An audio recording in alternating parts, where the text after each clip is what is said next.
सबको जय यीशु की। प्रभु यीशु क्रिस्त में प्यारे भाइयों बहनों, Sunday password to the word इस शीर्षक के अंतर्गत हर एक इतवार की पूजन पद्धति में भाग लेते हुए प्रभु का वचन सुनने के लिए, समझने के लिए, ग्रहण करने के लिए, प्रभु के वचनों पर विश्वास करते हुए उन वचनों के अनुसार जीवन बिताने की विशेष शक्ति सामर्थ्य मांगने के लिए मैं आप सभी लोगों का हार्दिक स्वागत करता हूं। सामान्य काल के 5वें इतवार की पूजन पद्धति में हम सभी भाग लेने वाले हैं, भाग लेंगे या भाग ले रहे हैं।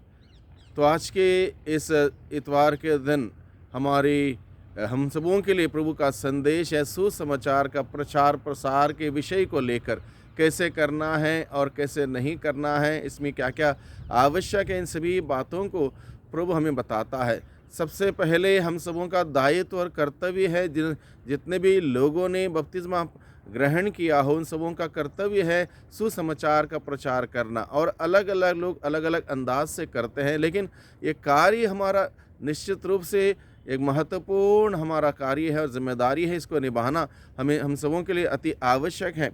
सबसे पहली बात आज के सुसमाचार के द्वारा हमारे सामने प्रस्तुत की गई है, प्रचार प्रसार का कार्य कैसे करना है। प्रचार प्रसार का कार्य कैसे करना, अक्सर हम लोग इस बात पर विचार करते हैं, बातचीत करते हैं, लेकिन कुछ महत्वपूर्ण बिंदु जिसके बारे में प्रभु आज के सुसमाचार के द्वारा हमारे सम्मुख रखते हैं वो ये हैं।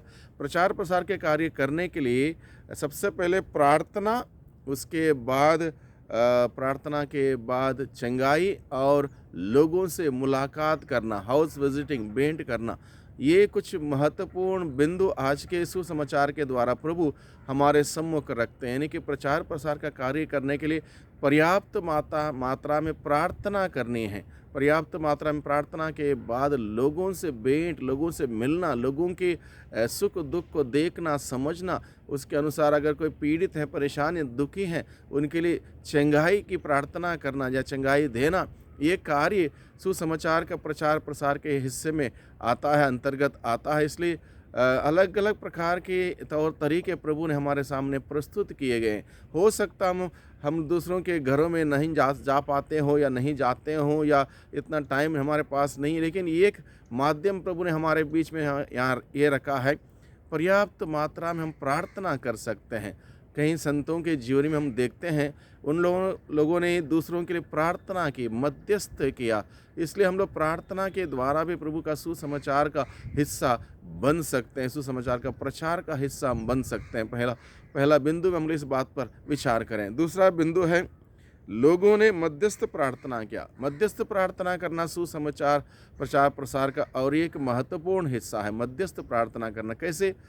जब प्रभु यीशु मसीह प्रार्थना के बाद, शिक्षा देने के बाद अपने 2 शिष्यों को लेकर सिमोन पेतरुस के घर गए, तब लोगों ने यीशु को बताया कि सिमोन पेतरुस की सास बुखार में पड़ी हुई है। यानी कि लोगों ने यीशु को बताया सिमोन पेतरुस की सास बुखार में पड़ी हुई है। यानी कि लोगों ने मध्यस्थ किया, सिमोन पेतरुस की सास के बारे में प्रभु यीशु को बताया, लोगों ने मध्यस्थ किया और उनके लिए प्रार्थना की। वो बुखार में पड़ी हुई है, यानी कि हम समझ सकते हैं वो बहुत भयानक बुखार में या ज़्यादा बीमार पड़ी हुई थी। तभी जाके सभी लोगों को पता चला, लोगों ने उनके लिए मध्यस्थ करते हुए उसको प्रभु के सम्मुख प्रस्तुत किया। और जब लोगों ने इस प्रकार की मध्यस्थ की, प्रभु ने उस व्यक्ति के लिए, जो सिमोन पेतरुस की सास थी, उसको प्रभु ने स्पर्श करते हुए चंगाई प्रदान की। तीसरा बिंदु है आज के दिन में मनन चिंतन करने के लिए, प्रभु का स्पर्श।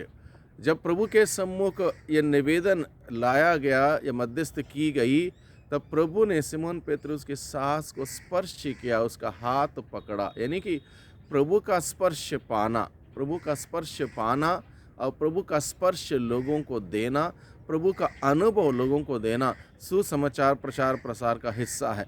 प्रभु का अनुभव लोगों को देना, लोगों को प्रभु का अनुभव करने के लिए निमंत्रण देना, इनवाइट करना, ये सुसमाचार का प्रचार प्रसार का एक महत्वपूर्ण हिस्सा है। जहाँ अनुभव बांटा जाता है, जहाँ प्रभु का स्पर्श का अनुभव मिलता है, वहाँ पर बड़े प्रभावशाली तरीके से सुसमाचार का प्रचार प्रसार हो सकता है। और आज के दिन में इसी बात की आवश्यकता आवश्यकता है लोगों को बड़े प्रभावशाली तरीके से प्रभु का अनुभव कराना, अनुभव करने के लिए निमंत्रण देना सुसमाचार प्रचार प्रसार का एक महत्वपूर्ण हिस्सा है। चौथी बात आज के दिन में हम लोग मनन चिंतन करते हैं, सेवा करना प्रचार प्रसार का हिस्सा है।